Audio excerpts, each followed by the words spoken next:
ያጣላችሁ አንድ ወንድ ነው አይደል? አንድ ወንድ ነው እያጣላችሁ ያለው። ግን እናንተ አንዱ ወንዱን ለምን አትተውትም? ትታችሁት ህይወታችሁ ለምን አትኖሩ? እየተጣላችሁ ያላችሁት እናንተ ማትተዋወቁ ሰዎች፣ ምንም ማትገናኙ የነበራችሁ ሰዎች ያገናኛችሁ አብርሃም ነው አይደለ? አብርሃም እስከሆነ ድረስ አብርሃም ተጠያቂ ይሁን በቃ። ስለዚህ እናንተ ህይወታችሁን ኑሩ ተባባሉና ባካችሁ ይሄ ነገር ክፈቱልኝ። ሄርሚም ለኔ ስትይ፣ ሩቲም ለኔ ስትይ፣ በቃ ብዙ ነገር አልፏል አይደል? ለኔ ስትሉ ሰላም አውርዱ፣ ይቅርታ ተባባሉ። ያንን ነው የምፈልገው አሁን ላይ ማለት ነው። ይቅርታ ተባብላችሁ ህይወታችሁ እንድትኖሩ ነው የምፈልገው።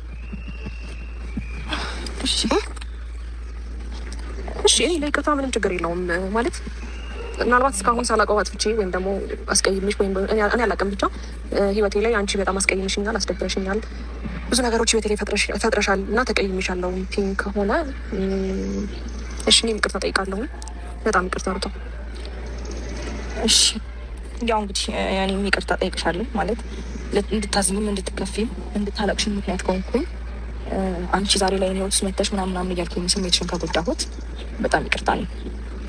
ይሄ ነው የምፈልገው። ስለዚህ ህይወታችሁ ይቀጥላል ማለት ነው ምንም ሳትሆኑ። ስለዚህ መታረቃችሁን አረጋግጡልኛ፣ ተቃቀፉና። ይሄ ነው የምፈልገው በቃ። ነገም ከነገም ወዲያ ህይወታችሁ እንድትኖሩ ነው የምፈልገው። ስለዚህ አሁን አብራችሁኝ ምሳ ብትበሉ ምን ይመስላችኋል? በእኔ ጋባዥነት ዛሬ እንሂድ። የእርቃችሁን እርግጠኛ እናርገዋ።